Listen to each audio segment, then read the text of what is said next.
Hello everybody, welcome to Community Forum. My name is Roy Cohen and I'll be hosting this particular show.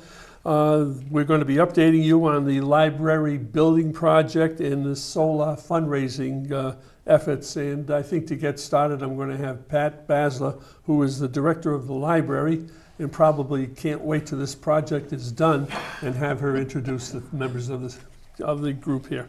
Thank you, Roy. We are hoping this is the last public update we will have to do for the library project, but we did want the public to be, they're very anxious and we have had a lot of questions, so we wanted to update everybody personally. This is Dolores Cummings next to me. She is the president of SOLA and a longtime library user. Next to Dolores is Gary Alacqua. He's been the chair of the library building committee through 2 library building committees, because he's a glutton for punishment. And then we have Aaron Udy, who has been our stellar architect from Feingold Alexander, and we've worked very closely with him on a daily basis for a year and a half, what, 2 years now? A year and a half?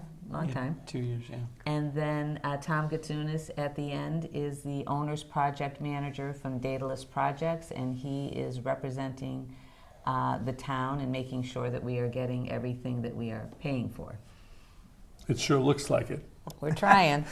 Project is coming along. Give us a brief history of how this whole thing started. I don't even know where, well, I'll give you the short There's history. a library. There's a library. The library was built in 1969. It was a lovely, modern, energy-efficient building on the corner of Walnut and Park.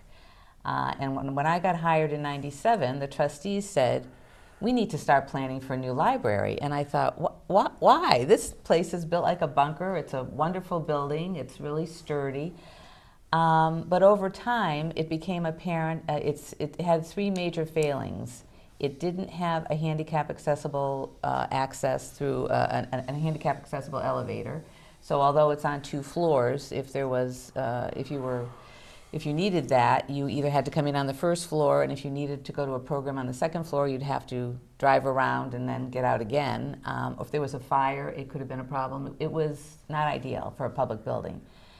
And over time, we also saw that all of the flooring had asbestos in the tile and in the glue that held that down, and that, after 50 years, was starting to deteriorate. And there's lots of other issues that came up, but those were the 2 glaring ones that really made us move forward with applying for a library construction grant, having town meeting approve funding, matching funds for that project. Gary was the chairman of the finance committee when we first, right after we first started this process. Maybe you can talk about that a little bit. But we had 2 building committees, one back in like 2007, and then another one was constituted when we actually got the funds. Well, the big issues that I had with the library was with the ADA compatibility, which the town has to continually update the ability for people to get in and out of the buildings. And so the town has been doing it. They did the high school, they did some of the other schools, and the library needed to be updated too. So for us to get help financing with the Mass Library Building Commission, we had to make the library so big. And that's one of the reasons why it is big, and we have plenty of meeting space. And I was amazed at the number of people that actually use the library, from homework to different kind of classes to Literacy.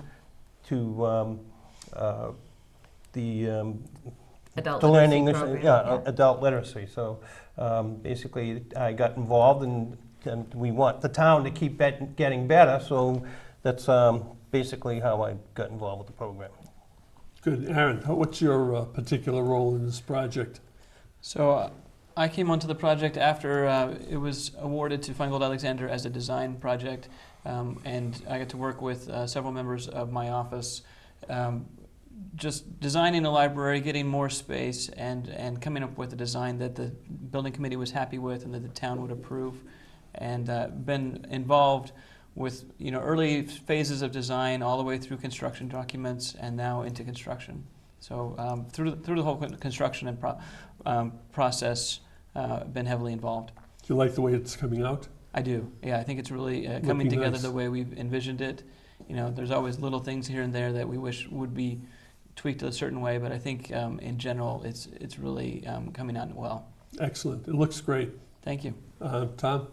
So we were brought onto the project very early on. We actually helped with the selection of the designer and then also with the general contractor and all the subcontractors. And our job, our function is to really help the town of Stoughton get the project that they deserve. Work with the architect, with the contractor, keep the project on schedule, on budget. Mm-hmm. And I'm delighted to say that we're nearing completion of the project and we remain on budget. On budget? I thought I read it was under budget. It is under budget. I like to use the term on budget because until never it's know. done, it's not done, but we currently are tracking under budget. Excellent. You should be congratulated for that. Thank you. And last but not least in this particular panel, Dolores Cummings. What are you doing with the project? Well, part of getting the grant from the Mass Library Association involved setting up a fundraising arm for the library, which is solar. And that's all we do. We fundraise. And this great opportunity to provide an endowment for the library was something we couldn't pass up. It was, you know, solar supports so many of the library programs, and this also was a way for the townspeople to be involved, whether it was through the community giving tree or naming a room or a bench or whatever. How's that going? Which? All of those. Great. The only one that remains unnamed is the large community room. And if anyone's interested, we'd be glad to work with you. Everything else, there are a couple benches that are left. Other than that, everything's been named. And if they want to find out more about the specifics, how do they? They can call me, or they can go to the library and Or talk they can to go to Solar Stoughton. Yeah, they can go to solarstoughton.org. solarstoughton.org. Right. And you really have to say Sharon Fradkin and Dory Frankel were hugely instrumental Right. in starting the Friends group. Right, they were, and did, you know, have done great work. And Sharon was the campaign chairman for the fundraiser and did an absolutely amazing job. The other thing that is still available are leaves for the community giving tree. And if anybody's interested in those, they can check at the library, they can call me. Where will the tree be? It'll be seen? right on the wall as you come in the front door, correct? Yeah, on the right-hand Yes, on side. the right-hand side. Very good. And it should be stunning once it's up. And I think more people will decide that they need a leaf once they see it. Once they see it, Yes. they will be part of it. Yes. That's great. So you got your hands full. Well, we have, yes. We've had our hands full between the tree and the donors and everything else. But it's all come together now, and we're quite happy with the result. So. Okay, Pat, you said that the project was started when? So the feasibility and design study started in 2007. We got a grant from the Mass Board of Library Commissioners and some matching funds from the town, and it was the beginning of the recession. So we had a lot of choices in picking architects because everybody was looking for work because it was a tough time. And we worked closely with a Boston company, and Gary was the chairman of that first building committee as well. And when we went through that process, of course, we didn't know if we were going to get the grant. We were just doing the design phase. And the design phase includes how you use the building now, how you expect to use it over the next 20 or 30 years, and to plan for that. So the Mass Board of Library Commissioners gives all public libraries in Massachusetts money in grants every year if they meet certain requirements. And so it really is a nice way of standardizing the quality of services at public libraries statewide.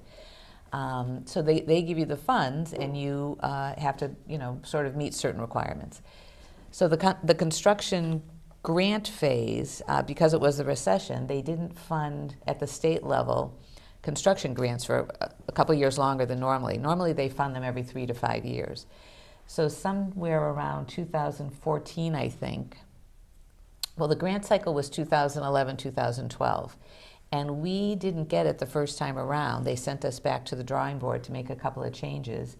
And they had 2 requirements. And one of them was you needed a fundraising arm.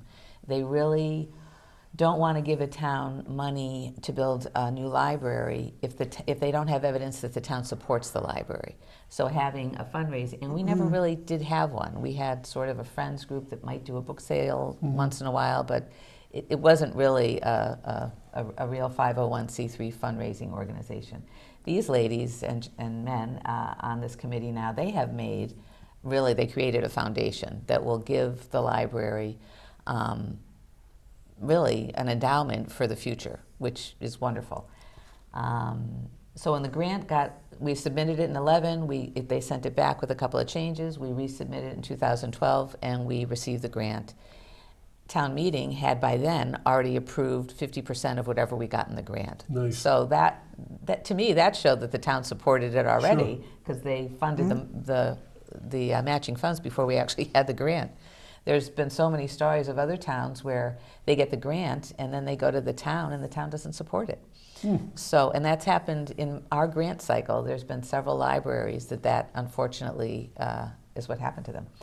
So that's the project. Then in 2015, they contacted us, the MBLC, and they said, we're going to start releasing funds. You can start hiring an owner's project manager, putting things out to bid to hire the necessary people to help us with this project. Because we couldn't do anything before that, because you really can't hire people unless you have the funds available. Right. That would be wrong. So that's where we are. This has been officially going since January of 2016. So all of 16, all of 17. The construction, though, didn't really start. And when did we have our groundbreaking ceremony? In July. 2017. 2017. So from January of 16 to July of 17, the building committee, which I can read the names of the people on that just to give them some acknowledgement. They met every week or every 2 weeks or every month for over a year just to get the designs. I have it here. I'm good. So the members of the library building committee are Gary Alacqua as the chair, Joel Wolk, who is a retired owner's project manager, as the vice chair, Harvey Levinson, who's been the chair of the board of trustees for the library for many years. I'm on it. Patricia Colburn, who's a citizen in town but has also been on the finance committee for I think she did her 9 years. Maureen Doherty is the procurement officer. Paul Jaffoon is the town facilities manager. Lynn Jardin is on the town planning board. She's also a principal of the Gibbon School. Joseph Palermo is a citizen in town, but he's also the vice president of, I think, pre-construction at Skanska, which is an international construction company. And then Mark Tisdell, who started on our committee as the town engineer, but is also the interim town manager. So that's our committee, and we have been meeting all this time. Now we're meeting monthly, and we're hoping, well, Tom, you can tell us a little bit more about what else we're hoping will, Sure. So what the future will. we're in the final phases of the construction. Interior finishes are happening literally as we speak. Carpet's going down, finished ceiling tiles are going in place, light fixtures, painting, all the trim pieces, the library stacks are going in. Literally, this is all happening as we're speaking here today. And things will be finishing up within the next couple of weeks. The books will start coming in the first or second week in November to replace, to put the books back in their place. And we're anticipating mid-November for the official grand opening for the library, for the public to be back in that space. There are, as with every construction project, there's always a few little hiccups and little things that happen. One of the largest delays has been the glass railings that are going in place around the stairs and the atrium opening.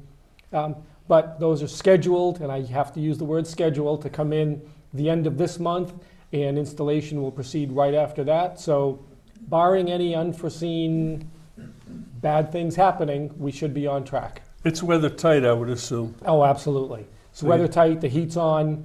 It was actually quite warm in there this morning. Yeah. And You know- I'd you know- just like to I'm add sorry. an addendum that it could be the middle of November, or it could be the end of November. We just like don't want to get our hopes up because it's been a moving target. There's a plus and minus. Yeah. Right, right. Tom has always been the glass is half full. Pat has been the glass is half empty. So Tom pushes. Yeah. Do you sleep well at night? I do, most nights. We do have some great pictures. This might be a Yes. good time to show those because that way the public will have a real update. Some nice, if you haven't been by, there are some nice exterior, interior shots that we're going to be able to see and once they find them and push the buttons. There we go. Pat? Okay, so this is the outside of the building. If you drive by, you'll recognize it. The design really has, and Aaron, you could talk about this a little bit too, but why don't you take this? All right, so if you look at that first floor, that's the original footprint of the old original library, and then we came out forward about 16 feet up there on the second floor.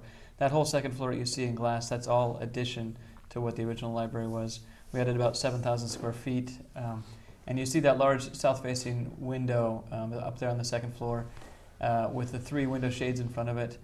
We wanted to flood this reading space with a lot of daylight, and we also wanted to be able to have it a little bit diffused, so it's not high glare, so people can, comfortably read and be able to have a nice, comfortable reading room up there. So we did do a lot of sun studies and look at how to address the sun. And there at the first floor, you see the main entrance to the library and a sloped sidewalk to get up to it, as well as in the far right of the picture, you see the slope of the concrete wall. We have some stairs right there that also connect to the parking lot. This metal panel is an insulated metal panel, and it's really high-performing. We've used it before on other projects and had a lot of success with it. You mean on the exterior? Exterior, yeah. It did take a long time to get it all installed. I think that was one of the things that slowed us down, but they did do a good job installing it as far as craftsmanship. It's very sharp and clean. Very good. And this, Here at the west side facing Walnut Street, we just have the young adult area is right inside here at the first floor, very well daylit, and then up on the second floor is more of that reading room.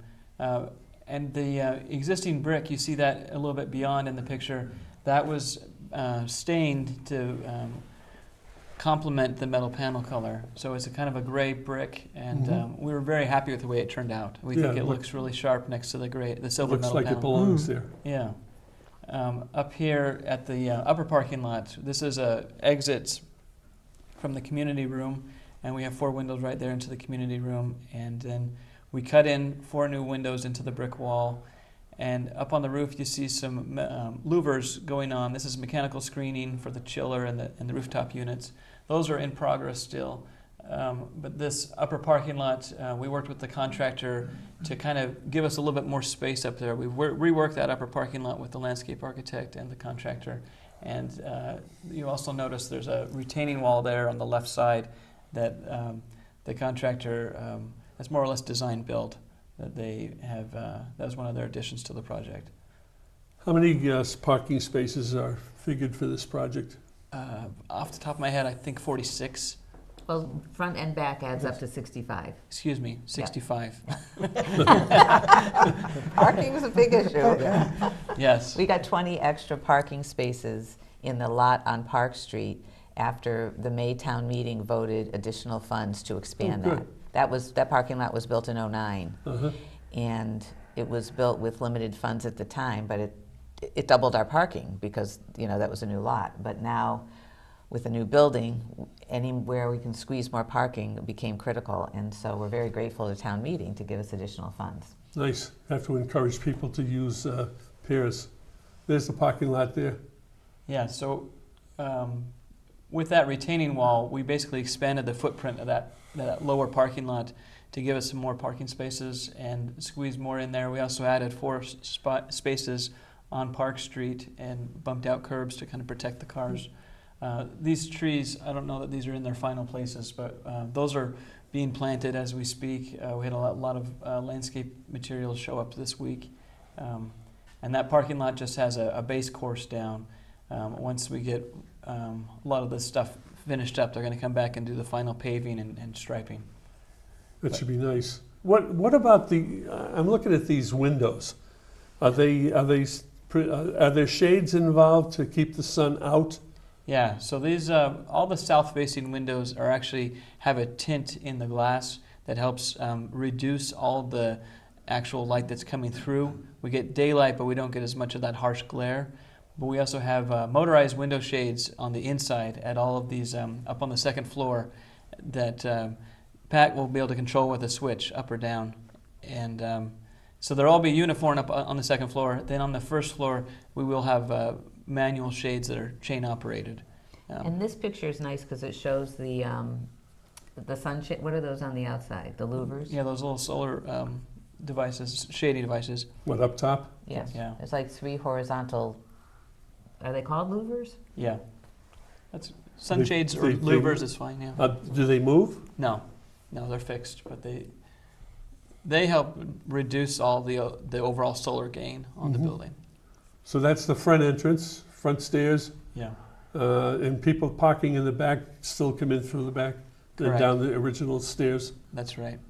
And you Or wherever. also see these unfinished columns. Those will be wrapped with these little, a large silver column that'll just kind of jacket the structure, and we'll have light fixtures there in that soffit, that ceiling outside the main entrance. It certainly looks a lot better than it did with the plastic wrap. Well, this shot really shows the width of the patio. So it's the whole length of the building and 16 feet deep. So that actually provides a nice outdoor gathering space for people when we have good weather, which we don't have a lot of that in town. And so we're kind of excited to have that space as well. And we sold naming opportunities for the benches. And we did sell 2, 3? 2. There's 4 altogether. Yeah, and we sold 2, and so there are 2 available still.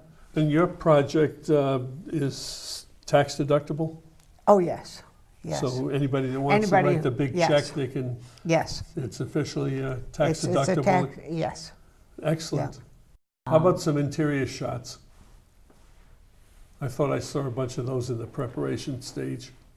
We're looking at the circulation desk. You see that drywall ceiling that comes out over the wood desk. It's a little hard to make out, but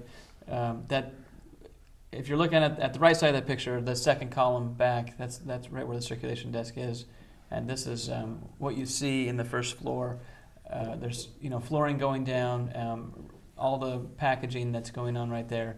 The metal shelving has come, and they're currently installing it on top of the flooring. So we're right in the throes of installing porcelain tile on the floor and carpet, and ready for furniture next week. Excellent. New furniture or the same old? New furniture. New furniture. All new. Very good. What's this? This is a little cafe space right as you come into the second floor at the entrance from the upper parking lot. We're going to have some So the tables rear and chairs. entrance. Cafe, you're going to be selling food? I think that's up to Pat. There's some capability to have a coffee maker there. Yeah, we built a little sort of alcove to have a Keurig, and maybe it'll be coin operated, and people can come in and make a coffee and sit and relax. A lot of people, parents and adult caregivers, will take. We could have 20 to 40 people at a story time a couple times a week, and that might be the only time that those adults get to be around other kids if they're taking care of an infant up to 3 to 5 years old. So they go to story time, they bump into somebody afterwards, and they want to sit and visit, and there's really no place to do that. So we thought this would be a nice opportunity for people to continue a visit without disrupting everybody else in a place that's still safe, and get a coffee and, Nice. yeah. Is there, what's the capacity of the big rooms? How many people?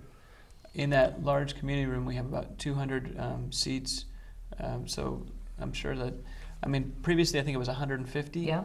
and so it's been increased in size to 200. Just did a little bit of refiguring of the walls to make it a little bit larger. Well, then we moved the bathrooms out of there. That Yeah. was a big improvement. And it's got storage and a kitchenette, and so outside groups can come in and do an activity. We can do our activities there.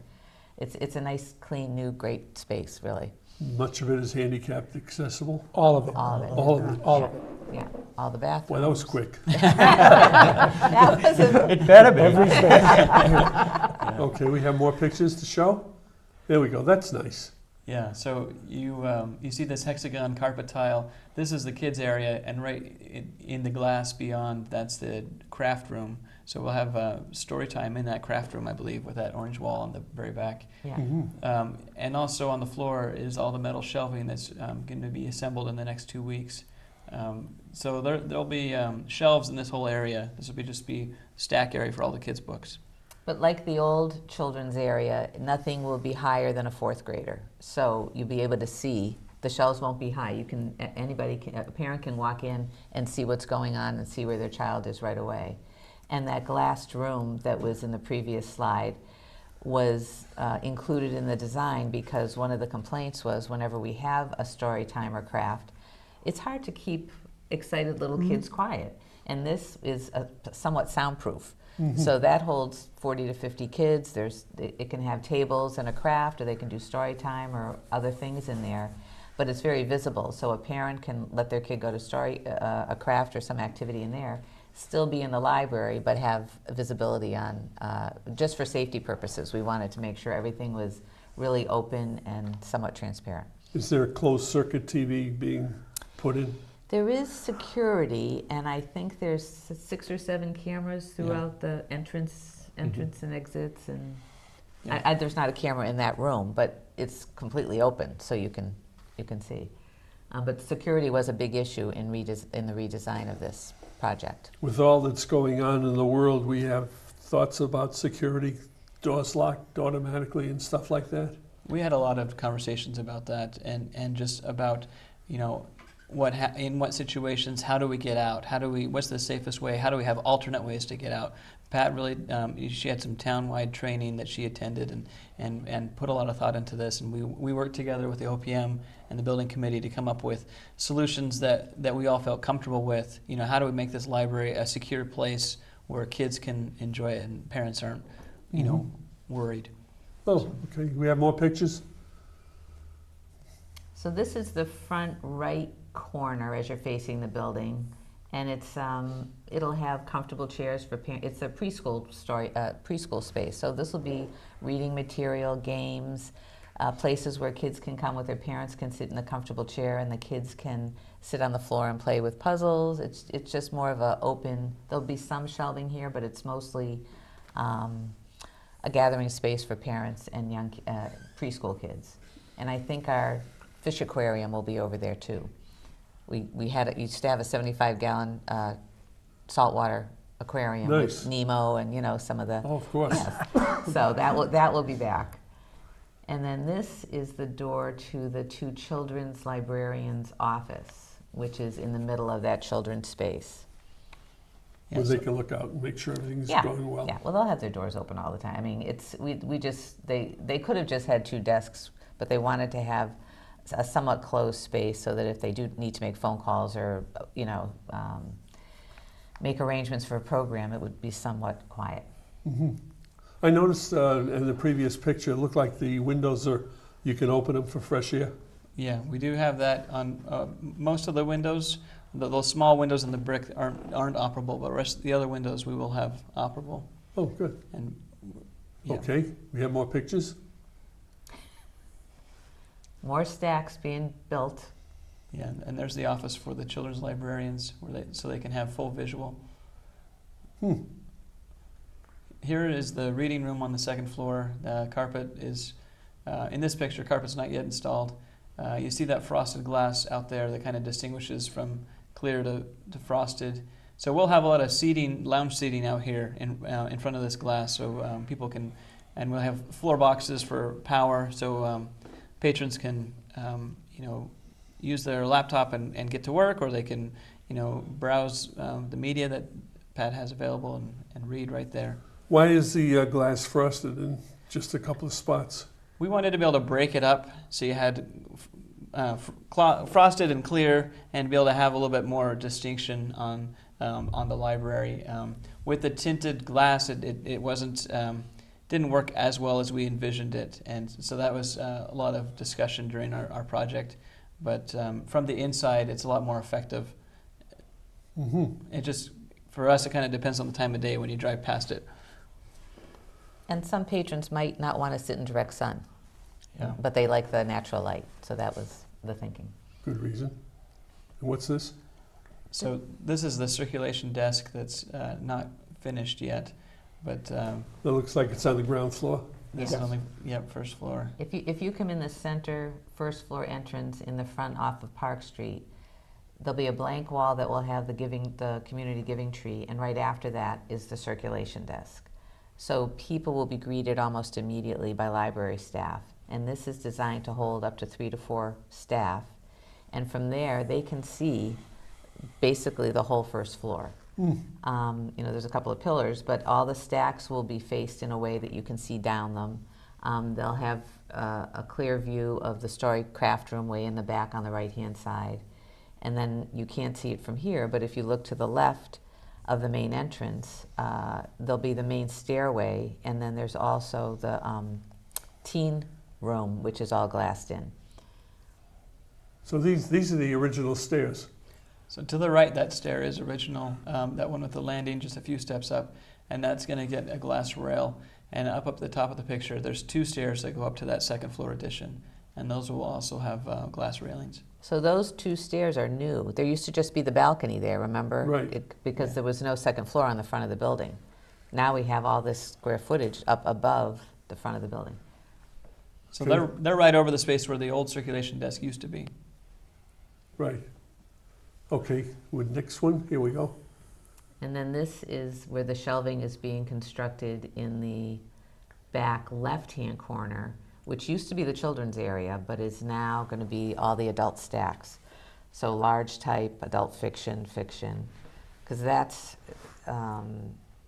seemed to be the most convenient space for people who are just running in to get a book and get out again, rather than have to go the upstairs is more designed for relaxing, doing computer work, reading, studying, that kind of thing. But down here, we put the bulk of the books so that people could come in, get their books, and be gone if they're in a hurry.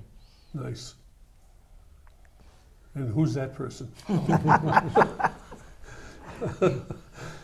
That's really great. Are there new features that we haven't talked about that are going to go into this project? So there are a lot of separate rooms for either the adult literacy programs or for tutoring purposes or group sessions where a couple of people may want to work together on a project or homework or things like that really weren't part of the old library. Libraries are no longer book warehouses where people just come and get a book and leave. I call them more the family room of the community. That's the analogy that I like to use, because in a community like Stoughton and in many communities, people come to the library for many different purposes, and it really becomes much more of a focal point and meeting place for the community. And then this new design gives Stoughton exactly that in many different areas. Where do you attract patrons from? Are these just Stoughton people, or do people come? We get people from everywhere. I'm amazed when I see, we get reports every year that tell us how many people came in and borrowed a book, like physically came in and borrowed a book from the surrounding towns. So we have a very high non-resident usage number. So they might be, they're coming from towns that are part of OCLN, the Old Colony Library Network, or they might be from Easton, right next door, which is part of a different library network, but it's convenient. We're open a lot more hours than most of the surrounding towns. We're open 64 hours a week. So being open till 9 p.m. 4 nights a week and Saturdays, we're just convenient for people. And Stoughton, it's got a lot of roads going through it, so a lot of people are on their way home to somewhere, and maybe they live in Brockton, but it might be more convenient for them to stop at our library. So yeah, we get people from everywhere. I know that, well, we didn't do Stoughton Reads together last year for obvious reasons, but that in that group that would go, there were always people from Brockton and Easton and wherever, because they didn't have any comparable program in their towns. And I often talk to patrons from other towns who say they come here because our staff is so nice, which I'm not making that up. I mean, that they do say that. And I'm Well, like, usually they reflect the personality of the person in charge. no, these people, Usually. these people all came that way. They're just wonderful, friendly. I mean, Stoughton has 27,000 people, but the ladies that work at the library at the desk, they've watched 30 years of people growing up. I mean, Barbara Pally, the children's librarian, a kid came in the other day who's got to be 28, and he came to her, preschool story time. I was just like, and he wanted to say hi to Mrs. Pally. I was just like, oh. That's So nice. it is that kind of place. So yeah. Where has the library been hiding? I mean, you took all the books out. Well, so we kind of feel we're a little mobile redevelopment authority. Yeah. First, we found a wonderful space in the plaza that used to have Papa John's, True Value, and Family Dollar. And John Bovarnik is the landlord there, and he renovated a 15,000 square foot space for us, and we moved in a year ago, May. So we moved in May, we took all of our books with us, and we stored next to nothing because the town has really non-existent storage space. We looked at the schools, we looked everywhere. A lot of libraries will store like half of their collection. What about the armory? Or whatever that was. It's still, we still call it the armory, but it leaks. It has anything that you store in there is going to have mold on it. Okay. It's very damp. That needs major renovations. Okay. So we were at that location at 529 Washington Street for a year and a half, well, I guess 16 months. We had a fixed time that we had to be out. Our project was supposed to be 14 months initially, so we thought 16 months was a safe bet. But then when the town gave us additional funds to do the parking lot, that added more time onto the project. The landlord had already signed a lease for somebody else to come in, so September 30th we moved out of 529 Washington Street, and now we are at 15 Pleasant Street at the Randolph Savings Bank. But there we only have computers, books, and magazines. Okay. What, books? I mean, computers, magazines, and newspapers. Oh, okay. 80,000 books. Oh yeah, this is a very nice shot of our current temporary space. So kids come in after school and they do their homework, and people come in just to read the newspaper. They'll come in and ask us for help on downloading things. It's been a nice resource space, and hopefully the town will find another good use for it when the time comes. It's got 38 parking spaces, so we are very grateful that the town bought a piece of property in the center of town with lots of parking. Oh, sorry. That's fine. Yeah, that Can was we just put that information back up again? that was just to show where we are. So we are at 15 Pleasant Street, formerly the Randolph Savings Bank. You can reach us at our usual phone number, 781-344-2711. And our regular website has not changed, stoughtonlibrary.org. Are you operating in any other sites besides the Randolph Savings Bank at this point? I am so glad you asked that. Well, it's part of the list here. So when we realized we were going to be in a temporary space back on Washington Street and now in the bank, both those locations didn't have meeting room space. So we couldn't do adult literacy training. We couldn't do big craft programs with kids. So we ended up, and now that we're in the bank, we have no space really. So the staff has been really great about just taking the show on the road. So we have the adult literacy program has been working out of the Canton Library for over a year and a half. The staff there have been fabulous. They really have they want us to have an adult literacy program there. So we've done that with Sharon, so perhaps we'll try to set that up permanently with Canton. And the nice thing about branching out in these other towns is it gives us more opportunity to recruit volunteer tutors because we're in their neighborhood, so they might participate. Last year, our adult literacy program had 34 adults get their citizenship. Nice. It was amazing. Normally we get 8 to 10. So that was fabulous. The story time, the 2 children's librarians run a couple of story times a week, and we couldn't do that at the bank, but the Fays at the House of Brews, Sam and Leo Fay offered to have us do it at the House of Brews on Monday and Wednesday mornings. So as you can see, it's not really a big place, and it's just jam-packed. And it's nice for them because these new young families are realizing what a great place that coffee shop is. And, you know, the staff has been wonderful at just picking up the show and going where they needed to go. Nice. So we've done a lot of that stuff. The adult monthly book discussion group has been held over at the Council on Aging in their little library for the last year and a half. The Y was very accommodating to some of our trainings and programs during the summer reading program. People have been great. Do you have an army of volunteers that are going to come and move all the stuff back? No, we luckily have enough money in the budget. So the staff actually did the bulk of the work moving out of the old library and into Washington Street, into that location. They Move the books? Yeah, they were amazing. We had a moving company come in and bring the wooden book carts. But the staff, I said to them, do you want to help with this, or would you rather, you know, fix it later? And they were like, no, we would rather do it and know that the books in the new space are going to be in the right place. Because it was... Fixing it later doesn't sound like it would be very much fun. Not with 80,000 books, you kind of want them to be in the right place.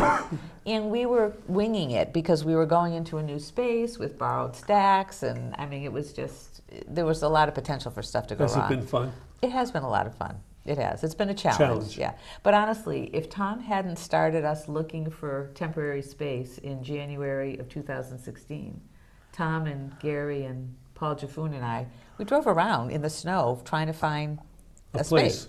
And you know, you really need to have good people that are going to keep you moving forward. You should have come here to the Studio B. You probably could have used that space. Mike would have liked that.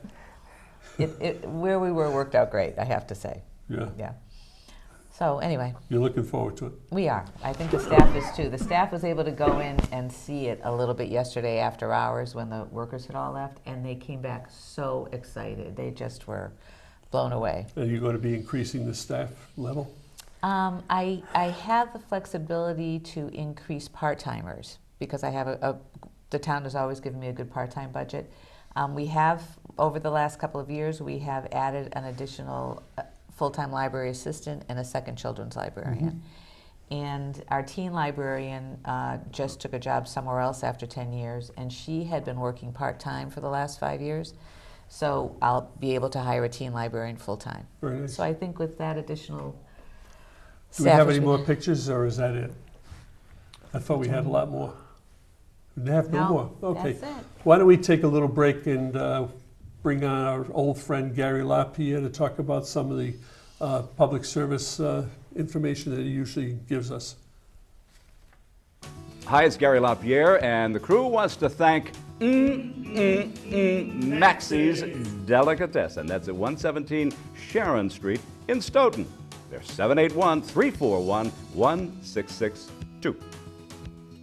American Cancer Society, yes, they're looking for volunteers. Drive cancer patients to and from their treatments. 1-800-ACS-6662, or just go to www.cancer.org.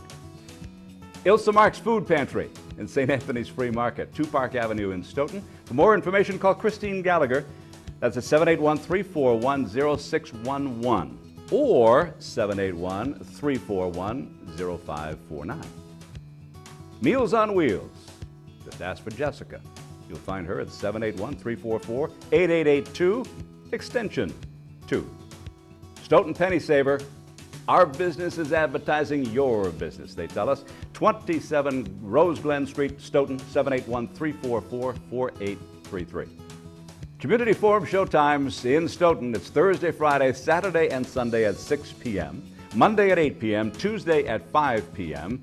It's on Comcast Channel 9 and Verizon Channel 28. All comments and suggestions welcome. Contact us at communityforum1@yahoo.com. Samaritans, they're at 41 West Street on the 4th floor in Boston, 02111.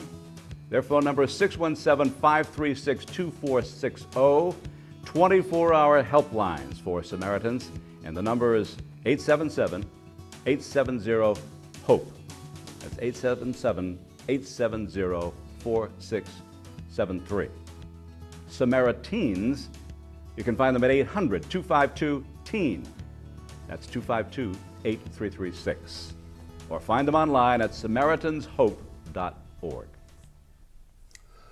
Now it's time to tell you about the Monday night bingo, which takes place on Monday nights at the Ahava Torah congregation, which is at 1179 Central Street in Stoughton.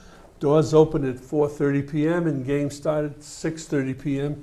They get some big crowds showing up and big prizes that they're giving away. It's turning out to be a super bingo, and you're invited to come on down. They even have a $3,000 jackpot, which is available, and I think they gave away a $1,200 prize a couple of weeks ago. So come on down. We have Get Fresh, which is Stoughton's own cooking show.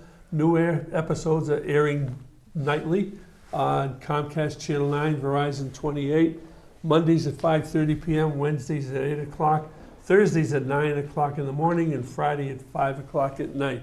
You might want to watch that show. It's fantastic. Sharon has a bunch of guests, guest cooks, chefs, to take and show you what's going on. Stoughton Public Library. Pat, read that one. We're currently at the temporary location at 15 Pleasant Street, former Randolph Savings Bank, and our phone is 781-344-2711, and our website is stoughtonlibrary.org. And while we were in that location, we're just going to be open Monday through Saturday, 9 to 5. Mm-hmm. Very good. A question that you're probably not prepared to answer. Oh, I'm sure you are prepared to answer. What kind of a celebration are you going to have at the grand opening? So we're having two celebrations. One, the solar people are doing, which Dolores can talk about a little bit. Right. Well, we're inviting the donors who named rooms or benches or whatever, not the leaves or the stones, but the bigger donors, to a reception which we hope is going to be November 14th. It's going to be. Yeah.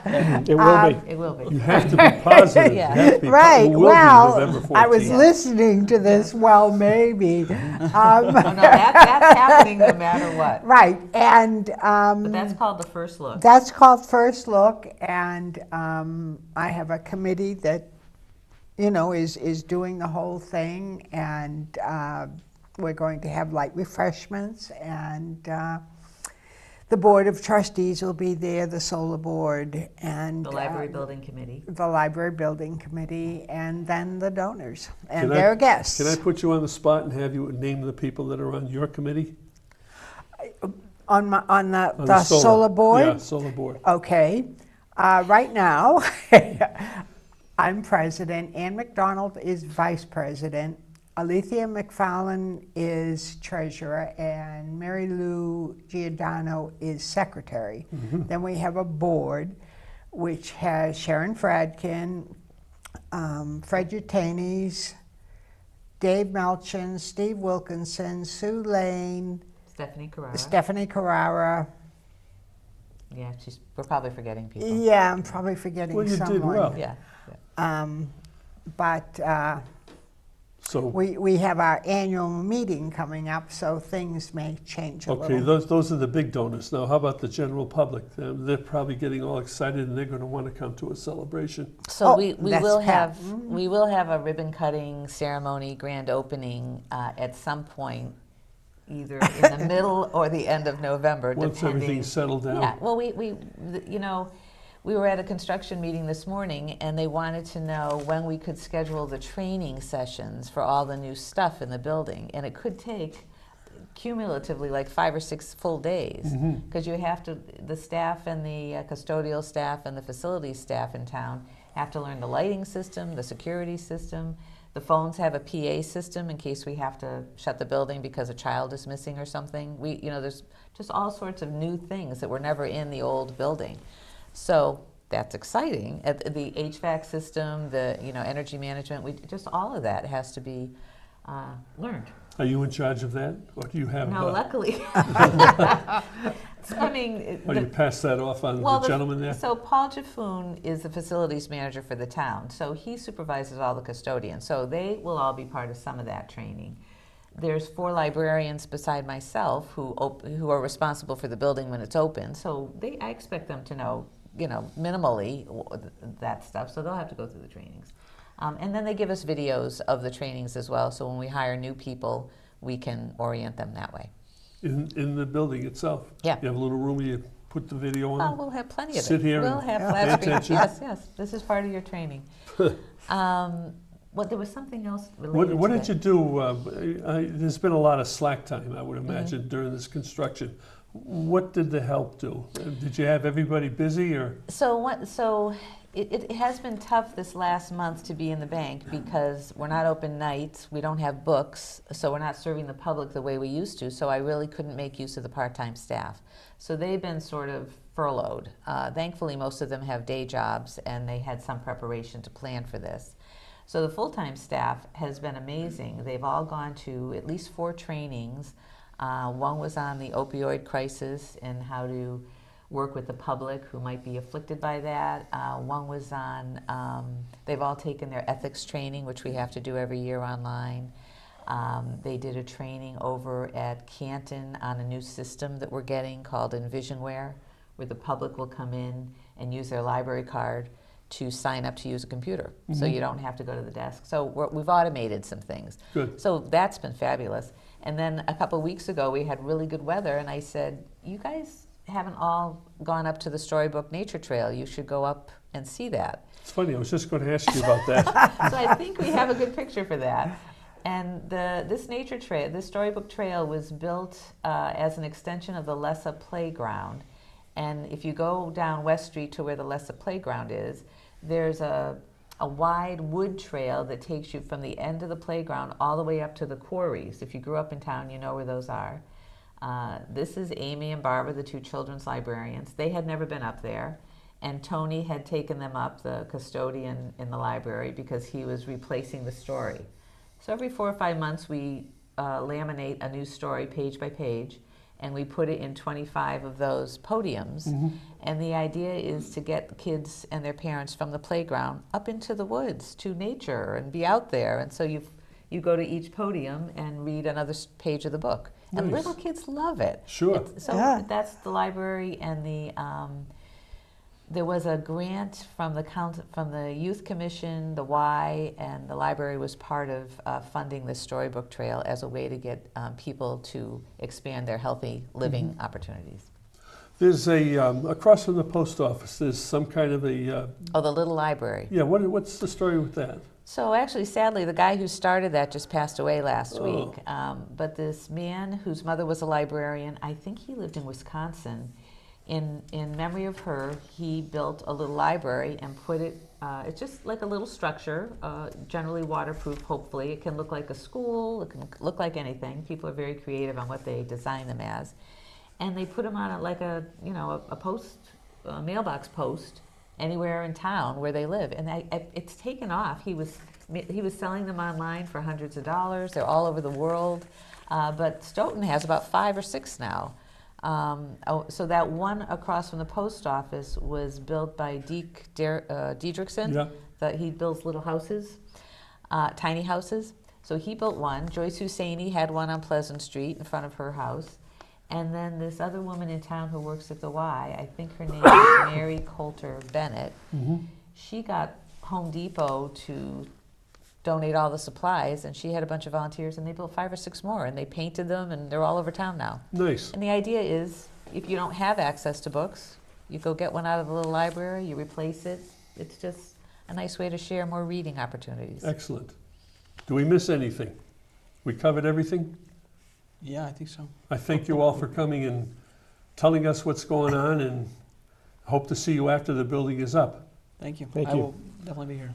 And before we sign off, I want to thank Mike Hammond, our program director, or director of the whole process here, who was very helpful in doing the pictures, and Jeff Pickett also. Leo McGowan, my floor manager, Dave Young, and CJ Mullen. Thank you all for your part in having this show continue on for years and years and years. This is Roy Cohen saying thank you for watching. I hope you learned a lot. I certainly did, and we'll see you again real soon.